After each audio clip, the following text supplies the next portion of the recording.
What's going on, everybody? Welcome back to the DFS OGs podcast presented by FanDuel. Back talking everything Week 10 in the NFL. I'm your host, Beer, as always, joined by my boys, Head Chopper and Notorious, to break everything down here. We want to hear from you guys out there. So if you're in the chat, you got questions, sound off. Love talking to you guys about football, about Week 9, Week 10, whatever it may be you want to talk about. We'll go game by game with our favorite picks in DFS, our favorite bets as well, and we'll track how those bets are doing throughout the season. So we'll update you on our standings. We're kind of seeing some separation going on there.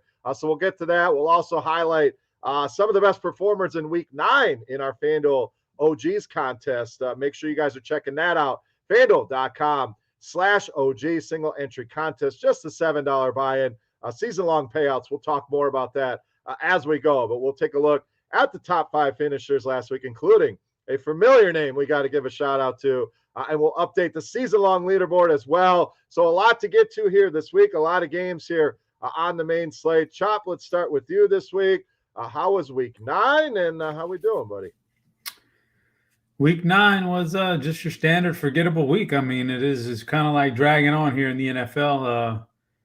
I don't know. I haven't really caught that hot week yet, but hopefully it's coming. Otherwise, it's everything's good, man. I could tell you a story. I don't know if I want to share it though on there. You can't do that. Yep, the rules say you have to. Still a little shook, man. I'm still a little shook, but all right, let's hear it. Oh, man, you're gonna drag it out of me, man. So we got to. So just let this be a warning for you guys out there. That's what more than anything. Like, so I had a washer dryer and I'm trying to transport it to another residence, to another house, So I had it in my garage for like the last 2 months because we got a new one. So I was just waiting on the right time.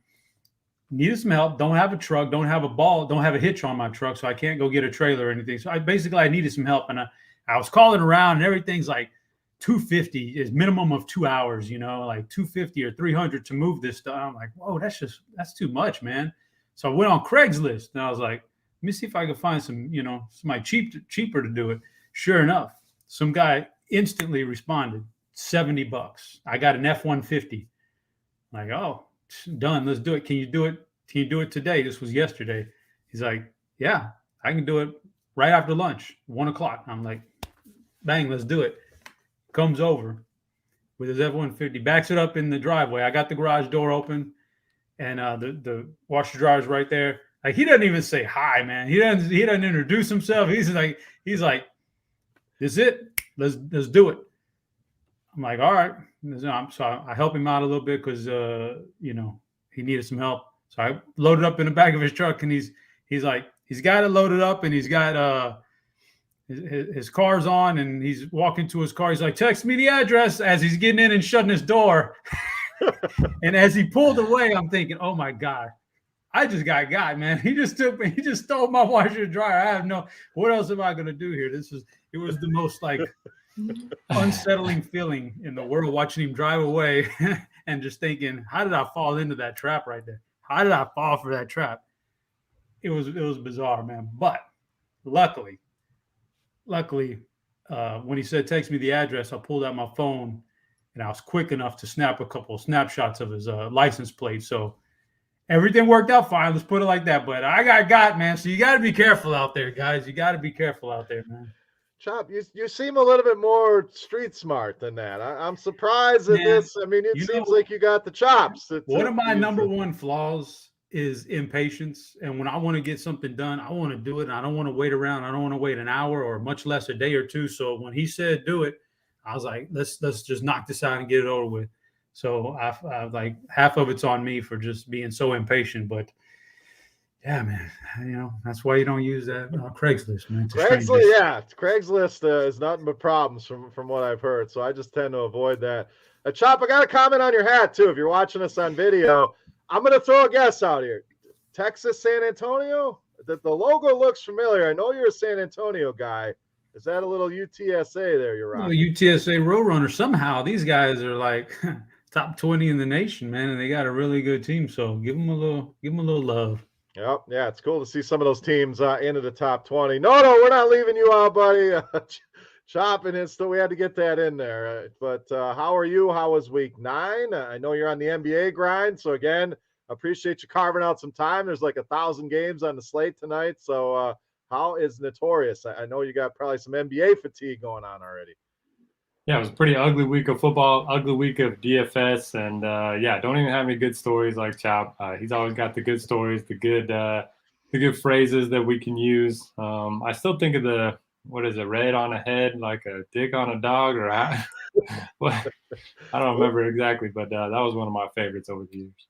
Yeah, we'll have to see if Chop can work that into the analysis here. But yeah, Chop's going to be that old man. Grandpa, tell me a story. He's going to have a million stories, and I'm going to be the guy with Alzheimer's that can barely remember anything. But we are here to talk Week 10. Again, we're going to walk you through each and every game, give us some of our initial thoughts on the slate, some of our favorite bets here. So let's just jump into things here, guys. We'll skip over Thursday. We'll stick to the main slate. Again, we'll kind of update our standings and everything towards the end of the show. But first game, we got Buffalo and the Jets. Derek, congratulations, first of all. I don't think any of us saw that coming. Anybody in the survivor pool is probably very upset with the Buffalo Bills, but somehow your Jags pull it off. But now Buffalo gets another good matchup here with the Jets.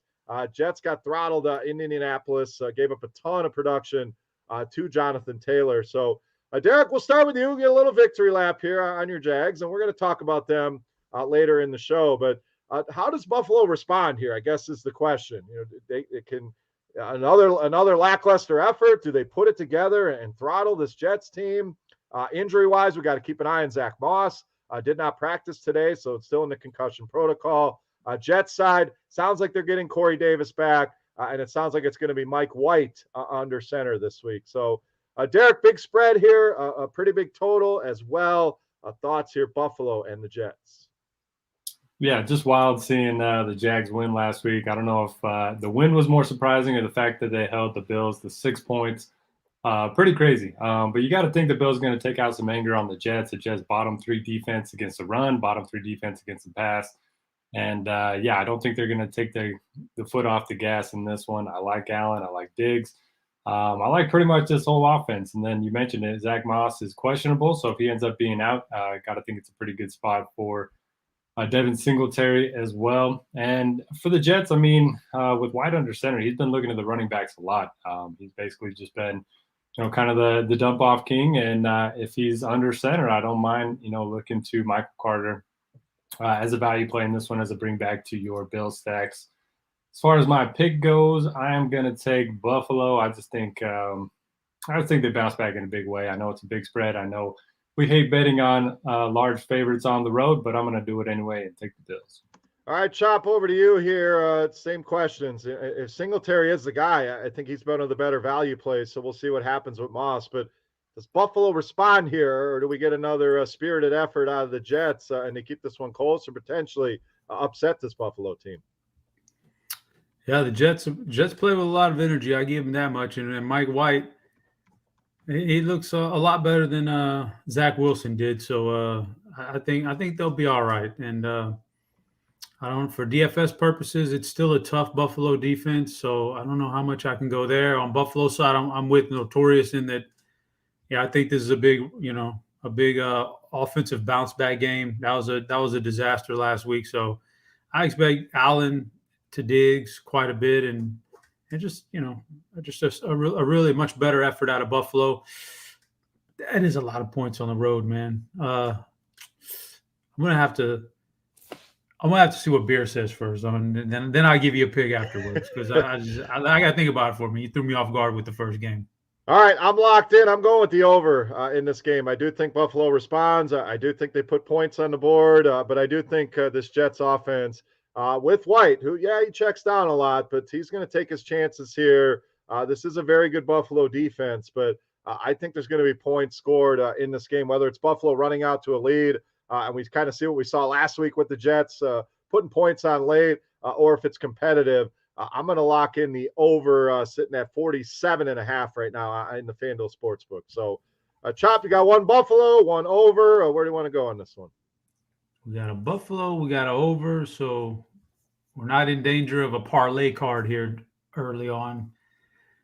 This is a tough one, but yeah, give me go ahead and give me Buffalo. I don't want to play the Jets, so I'll take Buffalo. All right, speaking of the parlay card last week was a one-teamer, was the Miami Dolphins minus the 6.5. And as ugly as it was, Dolphins coming out a winner. So we'll see if we can build us a two-team, three-teamer, whatnot. So I want to give a shout-out to some of the guys in the chat. Brian Baker talking about the Cowboys and Survivor. I know that was another team that really messed a lot of people up. I'm imagining a lot of survivor pools died with Buffalo and Dallas last week. So some regulars, we want to give a shout out to our boy Don Yeezy, Josh Duck, always great supporters of the show. Marcus Scott giving us a shout out. So welcome to the show. He's got some questions we'll get to here with Corey Davis coming back. Yes, he's supposed to be back, Marcus, this week. So it looks like a full allotment of weapons there, if you want to call them weapons, for the Jets with Davis, Moore, and Jamison Crowder. And that, to me, also helps the overplay. They're a little bit stronger offensively. So next game, New Orleans and Tennessee. We got the Titans -3, 44.5 on this total chop. Tennessee, got to be impressed. Go out to L.A. and beat the Rams very convincingly. Defense played great, really slowed that Rams offense down. Other side of this one, New Orleans, not so much. A disappointing game there with Atlanta. So quarterback-wise, they sound like Simeon's going to be the guy again. I was kind of surprised it wasn't Taysom Hill, so we'll see if they make that change. It sounds like they're going back to Simeon from all reports this week. Tennessee side, Adrian Peterson. It was ugly. Found the end zone, but only 21 yards rushing in that one. So, Chop, this one interesting, kind of a middling total. Two defenses that Tennessee's playing better. We know New Orleans, very good defense here. Not a ton I like here. I love A.J. Brown in this spot. New Orleans has been terrible against receivers. But all in all, this feels like one of those I'm not going to have a ton of exposure to in DFS this week. Yeah, I'm kind of on the same page. The New Orleans offense is going to be really bad from here on out, I think. And Tennessee is going to struggle. Obviously, they don't have the big dog in there. So there's going to be weeks where I think they put it together through the air, and other weeks where they just struggle altogether. So I think I'm with you there. DFS doesn't look like a whole lot, and if I can't really find a bunch of plays I like, and by the way, I do think either AJ Brown or Julio Jones is a solid play. I can't really pick which one. I don't know. I think one of them is a solid play, and other than that, nothing. So if I don't like these guys in DFS, I tend to think a game can go under. So I'm going under here.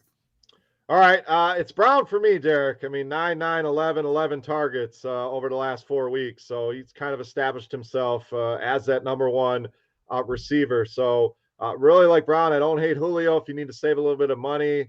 Chop, what was it? You're going under? I'm going with Tennessee here, -3. And I know we had some comments in the chat. They're going to come crashing back down to earth. I like the way they're playing right now, and maybe not having to give the ball to Derrick Henry 35 times will open things up a little bit more for Brown, for McNichols, who wasn't great last week. But I think at home, Derek, this Titans team takes care of business. So thoughts here? What do you got, Saints and Titans? Yeah, I agree with you guys for the most part. Don't love a lot in this game. I do still have a little bit of interest in Alvin Kamara. I mean, they ended up losing last week because he only got 17 touches. I think they're going to force feed him the ball. I know Ingram was way too involved, but maybe the coaches will see that.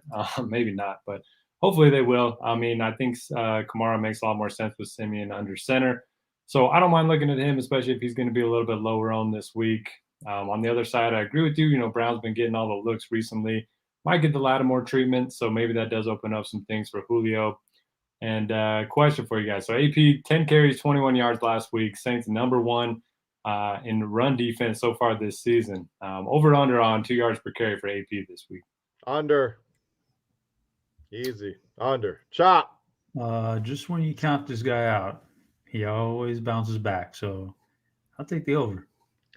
Yeah, I mean, it's tough to trust him in DFS, but that sounds about right, 2 yards a carry. So tough matchups for both of these running games, no doubt. Kamara can get there by way of the passing game, but kind of ugly all in all. Derek, you got a bet on this one. We got a Tennessee on the board. We got an under on the board.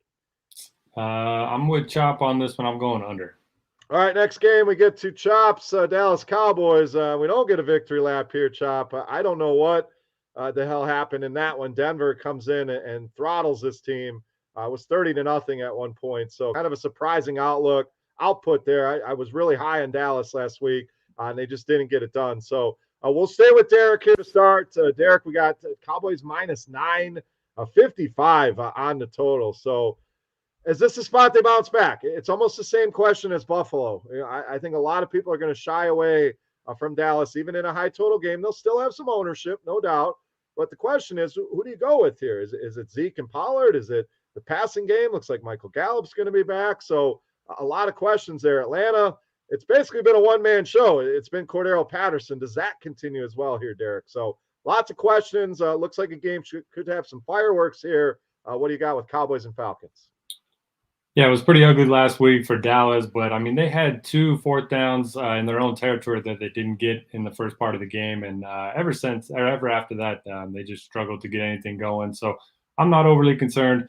Great bounce back spot. Atlanta's 28th in DVOA against the pass, 27th in DVOA against the run. You can attack them any way you want. I personally like Zeke quite a bit. He's played at least 70% of the snaps in every game but one so far this season. But you could also play Dak with Cooper. CeeDee Lamb had a bunch of air yards last week, so I think he's viable as well. And, yeah, you can just stack them up as a whole. The problem is I don't love any of the bringbacks, really. I mean, Russell Gage got it going a little bit last week. Kyle Pitts obviously has some upside, but I don't know. I guess Cordero Patterson, 14 or more PPR points in 6 straight games, which is interesting. They continue to get him more looks around the goal line, so – I guess there are some interesting bringbacks, and for that reason, I'm going to take the 55. Maybe not. I was naturally going to just say the big over. Number, man. Ooh, okay. I'm going to take the under. Okay. Even though I like all the pieces. I'm not going to lie. I'm torn on this one. I don't have a strong lean. I can make a case that Dallas is going to come and bounce back and wipe this team off the map. I can make the case that Atlanta is playing much better lately. A big win last week, so I'm gonna pull a Chop here. I'm gonna wait and see what the crowd puts on the board here. Chop, your team here obviously disappointing last week. If they bounce back, how so? Is it the passing game, the running game, or both here against Atlanta? Yeah, I think this is a bounce back spot, and I think just a really flat effort last week. I don't really know what else to say about it. So for Atlanta here, I think that there's some fantasy value in the garbage time kind of comeback mode, because I think that's what Atlanta will be in. And so when you get a guy like Kyle Pitts or Cordell Patterson in that comeback mode with Matt Ryan, you can rack up stats pretty quick in the late third quarter and fourth quarter. So I think they're in play because of that. But I think Dallas can hang a lot of points in this game, whichever way they want to do it. And just based on the way it looked last week, I think it's going to be a Dak Prescott game. I think he's I don't want to say, I think sort of embarrassed about how that played out last week. So I think it's going to be a big Dak game. Now, if you get Gallup back, this may be the end of Dalton Schultz season. Like he may be like the 4th or 5th or 6th option now. So I don't know how much I like Schultz, but Cooper Lamb, one of those guys, I think has a good game. Elliott's always a threat. Even in a Dak Prescott game, Elliott is a threat to score multiple touchdowns. So he's on the table. They're all on the table for me for Dallas. But ultimately, I think Dallas blows them out. So I'm taking Dallas here with the given the points. That's where I landed as well, Chop. I think this is a good bounce back spot, and you may have a little bit of recency bias here. People looking at how bad Dallas played last week, how good Atlanta played this week, and I think Atlanta probably a very public team this week for those reasons. So fading the public, never a bad idea. So I'm going to go with you on Dallas minus the 9. Next one, Cleveland and New England. New England minus 1.5 as of right now, 45.5 on that total here in the FanDuel Sportsbook. So this one, the story, COVID, once again, rearing its ugly head. Looks like Nick Chubb going to miss this game. Demetric Felton also placed on the COVID list. So Chop, looks like we get another D'Ernest Johnson spot here. Now, maybe not as juicy of a matchup as we saw on that Thursday night game where he was electric, but got to like him as a value play here. I guess we'll kind of see what the ownership looks like. New England side, running back questions there as well. We saw Harris and Stevenson both banged up in that last game. So we'll see who's able to return here. But Chop, to be honest, another middling total. Two teams that spread the ball out a ton, so tough to really trust any of these receivers, even with no Odell Beckham. We saw Donovan Peoples-Jones have a big play, but Landry was basically a zero last week. So I'm intrigued by Johnson. If he's not going to be overly owned, they're clearly comfortable giving him the ball, but a tough spot here against New England. So pretty much a fade in this one for me, Chop. You seeing anything that I'm not seeing in this game? No, I don't. I wouldn't say anything too much different. I don't like the matchup for Cleveland, so I won't go there. But I will say that we've said it for a while now. Baker is a better quarterback without Odell out there, and he was not bad last week at all. That's a tough matchup in Cincinnati. Cincinnati's a good defense this year. He was really efficient last week and scored a couple of touchdowns and didn't have to do very much because it was a blowout. So, but I'm not taking him against New England. And if I'm not taking him, I don't have a lot of hope for his wide receivers in this matchup. I think you can definitely play the volume here at running back, the last man standing. So take the volume. Volume always wins out in DFS, man. That's in the long run. So take that with probably Chubb and Felton gone for the game, and Kareem Hunt's not returning anytime soon. So the volume there for New England. I'm just not a fan of this offense with the way they play it with Mac Jones out there. He's just such a game manager.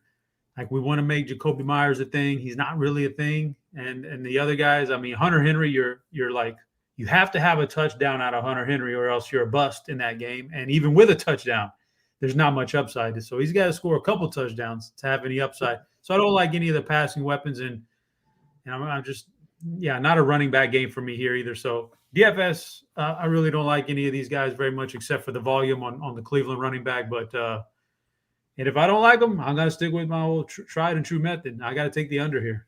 Yep, I'm on the same. Two teams that love to run the ball. Clock could be running here. Could be kind of ugly here. Two defenses that are very good as well. So I like the under on that number as well. So Derek, an opportunity to get a little bit different here if you want. An opportunity to add the first leg of the parlay card. What are we going to do here? Cleveland and New England. Definitely not a game I'm looking to stack. I did read that Nick Chubb, since he has been vaccinated, still has a chance to return if he can have back-to-back negative tests. So I'm not certain that he's going to be out, but it's kind of looking that way. And, if he's out, give me all the Dearness Johnson. I know the matchup's tough, but Cleveland's offensive line, third best in the league in run blocking this season. So love the spot for him. As Chop mentioned, you chase the volume there. And I have to give my weekly Jacoby Myers update. Still hasn't found the end zone. I'm admitting I have a Myers problem, and I'm getting treatment for it. So I won't be playing him this week, which means this is going to be the week he scores his first career touchdown. And I will also be adding to the parlay card. Give me the under.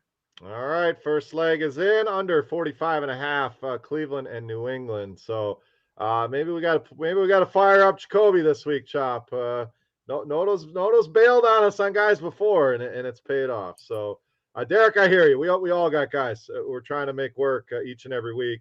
It's just not happening. And one of you guys mentioned Kareem Hunt. They already came out and said he will not be returning here in Week 10. So they're going to have to go out and get somebody if Chubb is not available. But I don't think that's going to eat into Johnson at all. Again, the guy that they were very comfortable with, given the full workload too in that Thursday night game. So let's move on to our next game. We got Detroit traveling to Pittsburgh. Detroit coming off a bye. Pittsburgh barely surviving the other night. And the story there, Pat Freiermuth coming out of, I wouldn't say out of nowhere. This guy was highly touted out of Penn State, a very athletic touchdown maker. So we're starting to see it play out here in the NFL just earlier than most tight ends. Najee Harris, though, Derek, I think there's a couple running backs here that we're going to talk about as maybe the best option as far as raw fantasy points go. We'll see what ownership bears out, but Najee Harris in a pretty damn good spot here against a terrible Lions defense. Yeah, for the first time in what feels like a month, we've actually got some good options to spend up at running back. A lot of the big names have been out recently, so I love the spot for Najee Harris. There are a lot of good running back plays, but I think he's going to be my favorite spend of the week. He's a guy that you can count on playing 90+% of the snaps. We know Big Ben not really looking to, throw the ball down the field all that much. He likes to check the ball down. And obviously, great matchup at home against the Lions, big favorites, kind of everything we're looking for from a running back play. So love the spot for Harris. Don't mind looking to Johnson and Claypool in tournaments, but if I don't love the quarterback, I don't really, want to load up on the wide receivers, especially in a game where, I think they're going to be playing with a pretty big lead. So give me Harris, and I'll pair him up with the Steelers defense. Pretty much a full fade for me on the Lions. I know, Swift has been the garbage time hero so far this season, and he burned everyone his last time out. So perhaps there's a game theory play there, but I think the Steelers roll. Give me them to cover the big spread at home. Yeah, I also like Pittsburgh minus the 9. This Detroit team just looks terrible right now, and really tough to find that run back option. So I'm with you, Derek. It's a pairing of Harris and the Steelers defense. I don't think this passing game is going to need to go crazy here. Claypool a little bit banged up, so we'll keep an eye on that status. Maybe get a little bit more James Washington for some value. Ben coming out saying he's dealing with a shoulder injury, so a lot of questions there. But I have 0 questions on this matchup being elite for Najee Harris. So expensive as he is, I think he's certainly a guy that's right at the top of the running back board. Again, I think there's another guy going to give him a run for his money here. We're going to talk about shortly, but love Harris here. So I am also going Pittsburgh minus the 9, Chop. So again, we can add to the parlay card. You can get a little bit different here. Do you have more optimism for the Lions here than Derek and I do? I kind of do a little bit offensively. Yeah, I mean, I know it's tough. This is a really good Pittsburgh defense, but you watch them play, and there's holes in their defense in the secondary. Guys can get around, can get loose, and so that leads me to believe maybe a guy like Hockenson can find the hole and find the right matchup and have a decent game. So I'll be playing some Hockenson and obviously Swift, because check down city, if you start to get blown out, you're going to get plenty of check downs. But other than that, yeah, those are the 2 guys right there. For Pittsburgh, oh, man. Yeah, I mean, Freiermuth, sure. Claypool was banged up. I guess we got to check and make sure he's practicing this week and everything, because if he's the last man standing if Deontay Johnson's the last man standing in that receiving core, then we got a serious play. And Najee Harris, just, I got to, circle back on this one. I didn't draft this guy in any of the best balls over the summer or getting later in August, because I just thought it's too hard for a running back to be good with a really bad offensive line consistently. So I wasn't in on that train, and I couldn't have been more wrong, man. Obviously, we know he's really good, but he's done it, man. 5 straight games now with a touchdown. Every game this year, at least 3 targets, and sometimes he's hit double-digit targets. So he just gets the work in the run, at the goal line, in the passing game. He's everything in there. He is like their entire offense right now. So, yeah, you got to play that. We talk about volume. That's volume right there. So, best running back on the slate for me, I'd play him. But because of Big Ben, I don't really like the other guys. Maybe a little Freiermuth, like I said. But there will be no parlay card on this one added to it, because I hear you guys. And I was kind of like, didn't know, but I think I'm seeing the light now. I think coming off a bye week, I think I'll be going with Detroit here. I think I'm going to take Detroit, because I just watch Big Ben back there sometimes, and I kind of don't think it matters what the matchup is. It could be the best matchup in the world. The guy's just bad. He's awful right now. So I don't know how many points Pittsburgh can put up. What are they going to? What's their cap here, man? 24 points typically, unless they get lucky. So I think we can hang within a big spread here with the Detroit side. So I'm taking Detroit. Are you seeing the light, or you're blinded by the light here, Chuck? You know what? This will be like the 6th week in a row I picked Detroit, and they keep losing. So right now we're just on the martingale. We're on the martingale system now, man. All right. Well, I think Najee Harris could do it on his own here in this matchup. Detroit gives up a ton of fantasy points, 2nd most fantasy points to the running back position, behind the Jets. So, but hey, you go out on a limb sometimes. So Detroit plus the 9 for Chop. Moving on, next game, another big spread here. Tampa Bay minus 9.5 traveling to Washington. Total sitting at 51.5 in this one. Both teams coming off a bye here. So, Chop, we'll stay with you. I think the story here, we got to keep an eye on these Tampa Bay receivers. Antonio Brown sheds his walking boot, but does not practice today. Chris Godwin suddenly pops up on the injury report as well. So, this is a smash spot for this passing game. I don't think you could design a better matchup here. If one of these guys is out, it feels like the double stack with Brady is the way to go here. Other side, we'll see if Ryan Fitzpatrick is able to come back, if there's any controversy there with him and Heineke. Logan Thomas, designated for return, but still feeling a little bit sore, in quotes. What was the last report I saw? And McLaurin, obviously a guy in a good spot on that side against this Tampa team. You can't run against, and Gibson has not been very effective anyway. So, Chop, a lot of intrigue in this one, as you'd expect. Big total here. Those injuries on the Tampa Bay receiving room we got to keep an eye on. How does this one play out? Is this another smash spot for Brady and the boys here against Washington? I think it is. And I think what we've seen from Washington's defense this year, and Brady, I think that leads me to believe Brady should have a pretty big game here. And it kind of doesn't matter. As long as he has one of those guys, either Evans or Godwin or Brown, but Evans for sure looks like he's healthy. So just having Mike Evans in there, and we've seen he can get the ball to Scotty Miller and Tyler Johnson and these guys. He has no issues spreading it around and making everybody viable. And he's got his tight ends and getting healthier now. So yeah, Brady's in a smash spot. I love the passing game here. Probably going to pass on the running game, the running backs for Tampa. And on the flip side, Washington, love them coming off of a bye week here.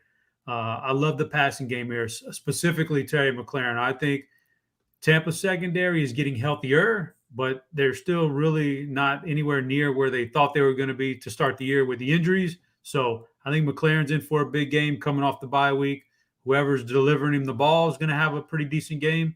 And so I'm on the passing games here. And if I'm on the passing games and I'm that much intrigued by this offensively, I got to take the over. Yeah, I love this game. I'm going to lock in Tampa, though. I think they roll here. I have a hard time believing Washington can stop this offense, Derek. So, and maybe they do enough offensively to cruise this over that 51. So I don't hate the over here as well. But love the McLaurin call. He's definitely, to me, the run back option on any Brady stacks. Again, tough to trust Gibson dealing with that injury. Plus, we know Tampa's so stout against the run. So are you as high here on Tampa Bay as Chop and I? Yeah, you guys summed it up perfectly. You wait and see who's active for Tampa Bay. You double stack Brady. If it's Evans and Godwin, that's great. Gronk's questionable. Antonio Brown looking closer to doubtful in my mind. So, Evans and Godwin looking pretty good right now, but Godwin's also questionable. Love the double stack. Washington, one of the worst pass defenses in the NFL. You can't run on Tampa, so bring it back with Terry McLaurin. Coming off the bye week, I like that quite a bit. I was debated between Tampa and the over, so I am going to go with the over. I think Washington puts up a little bit of a fight. I don't know if they cover the spread at home, but give me the over. All right, Derek, we'll stay with you. First question. Did you place a money line wager on your team last week? There had to be some astronomical odds. Well, if you pull up the picks of our little spreadsheet, I picked Buffalo, and I was pretty confident in that pick, so I did not play the money line on the Jags. All right, well, you got another chance here this week, another spot where they are big underdogs traveling to Indianapolis. Colts by 10.5 here as of this recording, 47.5 on the total here, Derek. So a hell of a win, no doubt. Now, it wasn't pretty, but it was the defense that really got it done there, limiting that Buffalo offense. Another tough task here. This Colts offense playing at a very high level. This is the other spot I was referring to where I think Jonathan Taylor runs neck and neck here with Najee Harris as kind of the high-end premium running back that's in an amazing spot here. Harris, probably a little bit better matchup. Jacksonville not been as bad against the run as Detroit has, but massive game out of Taylor last week. I think you can find some decent leverage here on a guy like Michael Pittman if you wanted to go that route, even Carson Wentz. But Jacksonville, Derek, it looks like they're getting James Robinson back. That will help, but Indy been pretty stout against running backs so far this year. So your team, do they stand a chance here in this game against the Colts? I don't know. I mean, I thought they already played their Super Bowl earlier in the season when they got a win, and then they, had an even better outing last week. So, I don't know. You set your expectations low, and anything over that, is gravy. So, I don't have a ton of interest in the Jags from a DFS standpoint. We know the Colts like to keep everything in front of them. Maybe you punt with Dan Arnold. I don't hate that call. James Robinson's obviously going to help the offense as a whole, but pretty tough matchup for him. If he's going to get there, it's probably going to be through the passing game, which I don't mind, but there are a lot of good running back plays this week, and one of them, which you mentioned, is Jonathan Taylor in a smash spot for sure. Jaguars defense doesn't look bad on paper against the run, but still 10-point favorites at home, indoors seems like a really good spot for Taylor. And then if the Jags keep it close, you got to think it's a good spot for Pittman as well. So there are some interesting pieces here, but I think the Colts roll in this one. Give me them to cover the spread. All right. This is another one I'm torn on. I like the Colts. I'm thinking about an under here. I'm going to go under. I think the Colts control this game and really salt it away at the end. Again, that Jacksonville offense was not impressive. They get the win, but Trevor Lawrence still struggling a little bit, and I don't think Robinson's going to run nuts here. So I'm going to go under on this one. So, Chop, you got an Indy play, an under play. Did the Jags have any shot here? And who are you looking at DFS-wise outside of Jonathan Taylor, who's obviously in a great spot? No, I don't think the Jags have any shot here. So you can already put me down for Indianapolis on that one. But I just don't like anybody on the Jacksonville side either this week. And Indianapolis has been very close this year to, like, their record should be a lot better than what it is. I think they're a better team than the record shows. Wentz is taking care of the ball relatively fine. So I don't mind Wentz to Pittman stacks. If you want to be a little different, I don't think anybody's going to do that. Everybody's going to be on Taylor, so the passing wide receiver stack gets ignored. But, yeah, Taylor, you got to make sure you have him in your cash games. I believe he's one of those guys. And but I like the Colts side here quite a bit. All those guys are going to play. Wentz, Taylor, Pittman are my favorite, but you never know in a game like this if they run up a 35 spot or a 38 spot, there'll be other guys. There'll be a Zach Pascal who could get in the end zone twice or somebody like that. You keep them all in play. A Mo Alley Cox, because tight end has been just atrocious this year from a DFS standpoint on the main slate. So, and then this week, I think I was seeing that right. I think our top 4 tight ends are out because they're on the island games this week. So you're going to need somebody. So maybe a Jack Doyle or a Mo Alley Cox, you get lucky there for cheap and get you a multi-touchdown game. But I'm on the Colts here, big. Give me the Colts. All right, you two on the Colts. I'm on Under Island by myself. So before we transition into the afternoon slate, I want to break things down, give some shout-outs to our top performers in our FanDuel OGs contest. So thank you to FanDuel, first of all, for sponsoring the show, for helping set up this contest. And a lot of you guys listen to the show every week already know what this is. Maybe you're new. So what it is, it's a weekly contest, just like anything else. You can find this contest is not sitting in the lobby. You got to go to FanDuel.com/OG, and that's where you'll find both the link to enter the contest and the season-long leaderboard. So this one a little bit different than most contests you enter. The season-long leaderboard is an added bonus with added prizes. We'll talk about that here in a second. But just a $7 buy-in, single entry. The 3 of us are in there. A lot of other RotoGrinders personalities are playing in this contest as well. So gives you guys the opportunity to play on a level playing field with everybody. Wanted the buy-in to be something that everybody could afford at just $7. So go and get entered today. You can just reserve a spot, come back Sunday and lock in your lineup. But their season long is really what makes this an incredible tournament. So you can find this leaderboard, again, FanDuel.com/OG. Only your top 10 scores are going to count in this tournament. So whether you've struggled, whether you've missed a few weeks, whether you're just joining now, you still have a shot at some of these prizes and $10,000 in added prizes. It doesn't even count the payouts that are going into this tournament each week. The winner's taking $500 home every single week of this tournament, but the winner overall is going to walk away with $5,000 on this season-long leaderboard. So an absolutely fun tournament we want to design for you guys. Only 500 spots per week. So again, head over to FanDuel.com/OG. Great way to support the show. Great way to support the sponsor of the show, and a great way for us to all play some DFS together, compete, and have some fun with it. So wanted to give some shout outs to some of the top finishers here.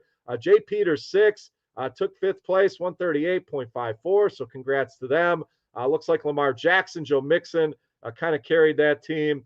Pretty balanced, survived the dud from Rondale Moore. Uncle Mayweather's fourth place here at 139.94. We see another Lamar paired with Hollywood this time. Survived the Brian Edwards bagel here. Nothing. Who a guy I liked last week as well. I thought he would step in and do some production with Ruggs situation. But a big game out of Nick Chubb as well in that lineup. So fourth place to Uncle Mayweather's. Congrats to them. Third place goes to so they're trying to trip me up on the names here. Thelmy, whatever it is, 140.74 for them. So congrats. Third place, Justin Herbert, Keenan Allen in that lineup. Survived Kadarius Toney, not doing much. Nick Chubb also appearing in that lineup. Sheepdog, 1775, takes down second place. Good for $250 on that $7 entry. Again, we see Lamar Jackson paired with Hollywood Brown. Decent game out of Justin Jefferson, but a big number from James Conner at just 1.6% ownership, 37.8 on FanDuel helped Sheepdog to that second place finish. And the winner this week, a familiar name here, RotoGrinders contributor, JMB Wing Fan, runs away with this thing, beating the field by 12 points, 158.54. So congrats to JMB. Justin Herbert, Keenan Allen stack in this lineup. Mixon and Chubb at running back, putting up a ton of points here, and survived a DJ Moore. Just 6 points for DJ Moore. So a solid all-around lineup here. JMB Wing Fan taking down the Week 9 contest. Chop, let's take a look at the season-long leaderboard. And old JMB vaulted right up there to number 2, it looks like, still behind 4794, but we got to get the old urinal cakes update, Chop. Where's your boy urinal cakes? He's drifting down. He's drifting down the toilet, so to speak. He's down to 23rd, but it's fine. That's one big week, and you could be back up in first place in this kind of a contest with the drop score stuff. But yeah, the one I really noticed was just kind of drifting down into the 40s range. Our boy Notorious has jumped up and taken over. He's overtaken Dean. So Dean, he's ahead of Dean here. Notorious is at 56, and Dean is drifting back a little bit. So that's good. As long as he can't beat all 3 OGs. No. If Dean beats all 3 OGs, then the rule is one of us has to retire. So we don't want that to happen. So Notorious, it's all in your hands because me and Beer are kind of struggling this year on FanDuel. Yeah, it's definitely been a struggle. We were, not going to sit here and make excuses, but you run multiple lineups. You try to pick one for this contest, and I swear you always pick the wrong one. So, but still, the beauty of this contest, like we talked about, is you still got a shot to improve that position. So, rooting for Noto to keep moving up the board here, and rooting for all you guys. Honestly, it would be awesome to see at the end when somebody walks away with $5,000 just for hanging out here. With the OGs and with FanDuel playing in this contest. So congrats to the Week 9 performers. Congrats to those sitting atop the board, and hopefully we continue to charge up this board. Derek leading our charge here for the OGs. So let's get back to the football. Got a 4-game slate here in the afternoon. Another big spread here. Chop, we'll stay with you. Carolina and Arizona. Cardinals minus 10.5 here, 44 on the total. So injuries, the story here as well. This one going to be a little tough to break down. We'll see if we get Kyler Murray back in that lineup. DeAndre Hopkins did not practice today. That is Wednesday. So we'll see what his availability looks like. We know that they're going to be without Chase Edmonds for a couple weeks. Left that game very early, which led to James Conner's big game. So a lot of questions on that Arizona side as far as health. Same thing on Carolina's side. Sounds like Sam Darnold going to be out a couple weeks. So we get the XFL star, Chop, PJ Walker stepping in at quarterback here for Carolina. So as good as he was in the XFL, the limited sample we have in the NFL, not been great here. So does this help anybody? Does this hurt this offense? Can he be any worse than what Sam Darnold's been here over the last couple weeks? Yeah, I think he can. I don't know if he will be, but he definitely can. I think there's a reason why not only was Darnold starting over him, but maintained the job even as he struggled. Maybe PJ Walker's just not that good, really bad. So we're going to see. But the head coach, Matt Rule, this was his quarterback at Temple, I believe it was, his college quarterback. They had a lot of success there. So maybe there's a little chemistry there and it works out for him. So I'm not going to count anything out. But McCaffrey looked really, really spry last week. He looked good. No injury side effects. So I expect him to be back and running real tough. He's going to be one of the elite guys here, back to the elite status pretty soon. So you got that. Now, I'll say this about last week. Boy, I think it was me and Derek that had San Francisco over Arizona. And that was early in the week. No, it was you and I. Derek was on the over. Yeah, he got the over. We got shafted and he hit his bet. So it's sad because we should get some points there for closing line value, because when we made that pick, it was I think Arizona was the favorite, and we got them at Frisco as the underdogs practically. And by the time the game kicked off, Frisco was like -3.5. So we should get some bonus points for that. But it was shocking to me how Arizona ran through a pretty decent San Francisco team that really needed to win. And they just keep on rolling without Murray, without Hopkins. They're just a really good team. So, and the defense is, I said it last week, it's shocking how good that defense is. So, with all that being said, Carolina's off the table to me because Arizona's defense is just something I don't want to be dealing with right now. For Arizona, we kind of don't know the status of everybody right now. It makes a difference. Last week when you're without Green and Hopkins, Christian Kirk has a nice explosive first half. James Conner, steps in with an in-game injury and just goes ham. So the injuries, I don't think we fully know what Kyler Murray's going to do this week, if he's going to play and I don't even know if I want to play him, even if he does play, because it's an ankle injury. I want Kyler Murray to run. That's why I've taken him in fantasy, is to run a little bit. If he's not going to do that, then he's kind of not a guy I want to deal with. So DFS-wise, I'm holding out on that until I see what happens with the injuries. And with all that being said, I think Carolina's defense can still come in here and hang a little bit. So I'm taking the under in this game. Are we buying this James Conner thing, Chop? I mean, he looked great. Big number. I admitted I was wrong on Najee Harris, and I might have to come back and circle back on James Conner too, because that wasn't just the first week. He's been an actual DFS relevant now just about every week. He's kind of like in the mix. He gets all the goal line work down there practically. And yeah, man, I was wrong. He looks like he's moving a little bit quicker than he was at the end of his stint in Pittsburgh. So he's definitely a viable candidate right now. All right, Derek, same question to you. Are we buying this James Conner thing? I think he's going to be very popular. The price is still fair, just $7,000 on FanDuel. He's a big home favorite. So checking all the boxes at the running back position. So again, we still have a lot of injury questions in this game, but is Conner for real? I know Benjamin going to steal some work, probably some passing game work. Other side, are you a believer in PJ Walker here? Are we going to see even worse production than what we've got with Sam Darnold? Yeah, it's going to be tough to be worse, but he's certainly capable of it. Christian McCaffrey, haven't seen his snap count from last week, but I think he ended up having 19 touches. So you got to think, he's back to a full-time role. He would be the only guy I would look to on the Panthers. And, man, it's weird. We have this page pulled up right now. We have McCaffrey projected for 13.7 and Conner for 2 more fantasy points than McCaffrey. I was not expecting that at any point this season, but it's warranted. I mean, Conner looked great last week. He's the RB1, the clear RB1 on a team with an implied total of 27.5. Big favorites at home. So, yeah, I like Conner. I'll eat that chalk. And everyone else, just wait and see approach. The guy I will go back to if, some of the Cardinals wideouts are out is Rondale Moore.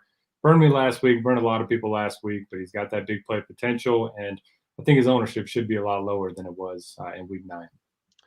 Got a bet here, Derek. Chop locked in the under. I am going with Arizona, laying the points here. I do think PJ is going to struggle. I think McCaffrey will be fine, but Arizona have been pretty stout against running backs. They have allowed a lot of receptions, but I think PJ is going to struggle big time here. I do think Kyler plays.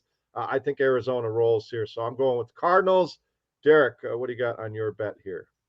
I'm going to employ a chop strategy. If I've already taken a bunch of big favorites, might as well take another one. Give me Arizona.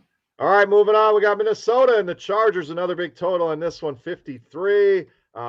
Chargers -3 here in the FanDuel Sportsbook. So Chargers impressive win. Derek going to Philadelphia and getting it done. Minnesota lets one slip away last week. We got this whole Dalvin Cook saga kind of playing out. We'll see what happens with that. But this feels like the game everyone's going to be targeting for DFS. A close spread, two offenses that people know, a lot of big names, a lot of ways you can stack this one. So, A, do you agree with that? B, how do we maybe get a little bit different in this one? Is there some leverage we can find here with Vikings and Chargers? Yeah, I love the game as a whole. Austin Eckler let a lot of people down last week. I think he was over 40% in some contests, some tournaments last week, which was kind of crazy. But he just didn't get the touchdowns, didn't get the yardage that we were expecting. I think he bounces back in a big way. And the first few weeks, I was all over Keenan Allen, and then I was finally like, okay, Mike Williams is the alpha in this offense. And the last couple of weeks, it's been Keenan Allen getting all the targets. So I don't really know what to do with these two. I'll probably just side with the lower owned of the two. You mentioned it's going to be a popular game, so I don't mind just taking the lower owned of the two. You can obviously pair Eckler or these wideouts up with Justin Herbert. It's a good spot for the offense as a whole. And then the Vikings, I'll always play their RB1, whether it's Cook or Madison, and then Justin Jefferson. I don't know why they didn't go back to him a little bit more last week. He had that long touchdown in the first quarter, and then I think he only had one catch after that. So that was a little surprising, but he still is, my favorite wideout in the offense. I don't think you need to play Cousins or Thielen. Conklin's an okay punt play at tight end, but for me, it's Jefferson, the running back, and then bring it back with a bunch of Chargers guys.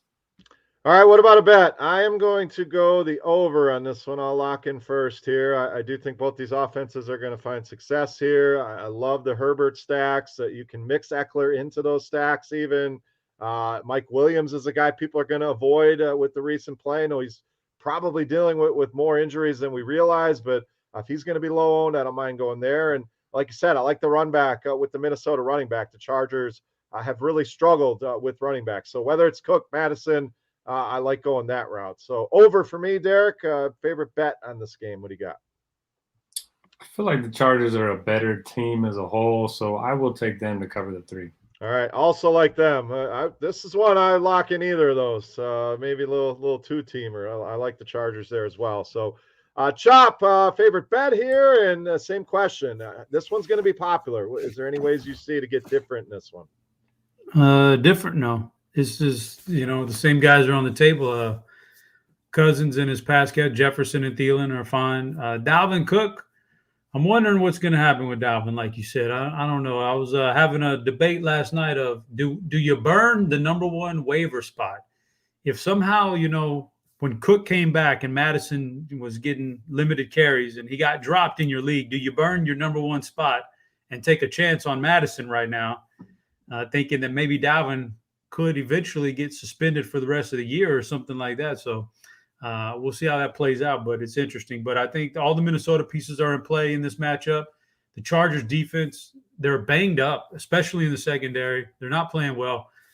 Derek mentioned Mike Williams and how he's, not the alpha anymore. And I don't think it's necessarily because of getting shut down or teams game planning for him or anything like that. It's because he's banged up too. He's hurt. His knees are hurt. So he's having a hard time.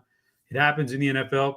In years past, by this point in the year, Mike Williams is already on like the injured reserve for a while. So luckily he's just gutting it out and getting anything he can for you in fantasy. But Herbert, Eckler, Allen, and Williams all in play. I prefer Allen because Williams is a little bit hurt. But then just when you think that, the guys pop up and take a little injection there right before the game and have a monster game, so you never know. But offensively, everybody's in play in this game. One of the most stackable games on the slate, but I'm taking the Chargers here because the Vikings always find a way to lose these games this year, and 3 is just not enough to sway me off of the Chargers. So give me LA. All right, next game we got Philadelphia and Denver. Denver minus 2.5 here, coming off that impressive win in Dallas. Philly tough loss at home to the Chargers. Total sitting at 45 in this one. So, Chop, we'll stay with you. Philadelphia, a team that wants to get the running game going. Looks like Jordan Howard was signed to the active roster, so looks like he's going to lead the way here. But you still got Kenneth Gainwell, Boston Scott in that backfield. They've really taken the ball out of Jalen Hurts' hands as far as throwing the ball. I mean, he's only attempting about 15 passes a game here. So kind of limits the upside of guys like Devonta Smith, Dallas Goedert. But maybe you're more optimistic there. Denver defense still looked okay without Von Miller, still dealing with some injuries. So I don't think it's the same high-level defense. But offensively, Jerry Jeudy inserted back into this offense. Been getting some decent targets, kind of coming at the expense of Cortland Sutton. Noah Fant, we'll see if he's going to be back in that lineup. Sounds that way. And we know this running game has been the same story all season long. This split backfield, tough to trust either guy as well as they're playing. So an interesting game, Chop. I don't know how many pieces you're going to pull out of this one, but a middling total here, close spread. What do you see in this one, Philadelphia and Denver? I'll keep this one pretty simple, and then we can move on after that because I don't like anybody in this game. If Philly has any success here, it's going to be on the ground, and that's all they've been doing the last couple of weeks. And I can't pick anybody. It's like a three-headed monster. Who are you gonna pick there? So I don't like, for DFS purposes, I really don't like anybody in this game. So with that being said, it's an under game for me. I don't see myself trying to one off any of these guys. This is a matchup of Devontae against Surtain, college teammates. So that should be interesting, but probably not for DFS though. But I'm on the under here. I don't like DFS in this game. Yeah, I'm pretty much with you. I mean, I'm intrigued by Goddard. Continues to get a lot of targets. I am intrigued by Jerry Jeudy, who's still pretty cheap. But all in all, Derek, pretty easy to stay away from this one. Maybe a little skinny stack like that. But Chops on the under. I like Denver here, -2.5. I think they win this game with Philadelphia. Traveling to Denver, always a tough place to win. So thoughts here? Under on the board, Denver on the board. What do you got here, Derek? Philly and Denver. Yeah, I don't like this game one bit. You mentioned Dallas Goedert. I mean, he's had over a 30% target share since they traded away Zach Ertz, but unfortunately, they're only passing the ball like 15 times a game. So hard to trust him. I mean, that 30% is only turning into 6 targets a game. So I keep chasing it, and it hasn't really been working. He'd be the one guy I would target in this game, but I think you can fade it as a whole pretty easily. And if we're going with the 2.5, yeah, I'll agree with you, Bear. Give me Denver. All right, last game we got Seattle and Green Bay. So quarterbacks, the question here, but sounds like Russell Wilson is ready to go. That finger is all healed up. Aaron Rodgers on the other side, can be cleared on Saturday. So kind of have to wait and see on this one. But the spread, the number, it seems to indicate that they expect Rodgers to play as well. We got Green Bay -3.5 here at home, 49.5 on the total. And as a Packer fan, I sure as hell hope it's not Jordan Love. I mean, that was just a debacle. They do some stuff late, but a boring game there. Kansas City and Green Bay, disaster. So Green Bay comes up short. Seattle coming off their bye. We also may have the return of Chris Carson to this lineup, Derek. He was activated off the IR. We'll see if he's able to return here. Sounds like he's going to be back at practice. I think he was back at practice today. So thoughts, this one high total, two offenses that can certainly get it done. I really like the Wilson to one of Lockett or Metcalf. They never seem to both get there, but and then you run it back probably with an Adams. We've seen A.J. Dillon really start to eat in to a lot of Aaron Jones workload. So should be a fun game to wrap this up. High total game here, Derek. So what are we doing in this one, Seattle and Green Bay? Should be a fun game for sure. And if both quarterbacks are active, I love the idea of a skinny stack here. You mentioned it, Metcalf or Lockett, bring it back with Adams. I don't really need the quarterbacks here. I mean, but Wilson has a little bit of a higher ceiling than Rodgers at this point. But I think just targeting, one of the wide receivers from each team is kind of the way I want to attack this one. Aaron Jones, like you mentioned, you can get there. He's one of those guys that can be crazy efficient. So you can add him to your player pool as well. And for my pick, man, it feels like a field goal game, but I hate betting against Green Bay at home. So I'm just going to take the over. All right, I'm going to lock in Green Bay here. I think we're getting a good number. If we do see Rodgers, I think this one goes up a little bit, actually. So I still think there's a little bit of question here, but to me, Seattle, a little bit overrated, always a public team, so their number always feels a little light. 3.5 just feels too low here. So Green Bay for me, Derek, I don't disagree with Jones as a play. As far as the matchup goes, certainly Seattle been terrible against running backs. But Chop, I worry a little bit about A.J. Dillon working in more and more each and every week. So Adams the preferred run back for me. So finish this up, Chop. Seattle, Green Bay. What do you got?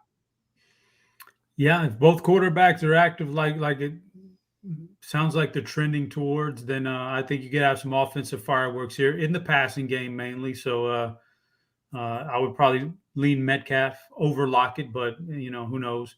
If Aaron Rodgers is back, Devontae becomes steps back into that number one wide receiver in the NFL role. So I like that aspect of it. And the real debacle there in that Kansas City game was that crazy Jordan Love touchdown in the last 90 seconds to bust the spread on us. So that was sad, but it happens. It happens. But, I mean, obviously a lot to unwind here with the injuries. So it's tough to make a pick, but I'm going to assume Aaron Rodgers is back this week. And if he is back and he has Devontae and nobody major is missing, I want Green Bay here. All right, locking in Green Bay, and that will do it. The old parlay card looking lonely once again. One pick on the card. So it's kind of been a theme here of late. The picks have been pretty solid, though, and we have agreed. So we're going with Cleveland, New England under 45.5 as the only agreement here amongst the three of us. And that will wrap up the analysis here for Week 10. Again, make sure you guys head over to FanDuel.com/OG. Again, a great way to support the sponsor of the show. We appreciate FanDuel for sponsoring us. Also, a great way to hang out and play some DFS against us in that contest. So all the details there, enter there, see the leaderboard there at FanDuel.com/OG. Also, make sure you guys are checking out ScoresAndOdds.com for anything sports betting. Just tons of information there. See all these different odds across all the different sports books, finding your best price there, analytics, trends, look at the matchups between the two teams over the last few years, just a wealth of information there. So make sure you guys head over there. Again, that's scoresandodds.com. So guys, final thoughts here, Week 10. Noto, let's go to you. What do you got for the people? Yeah, I was browsing through the FanDuel Sportsbook. Tom Brady plus 340 to win MVP.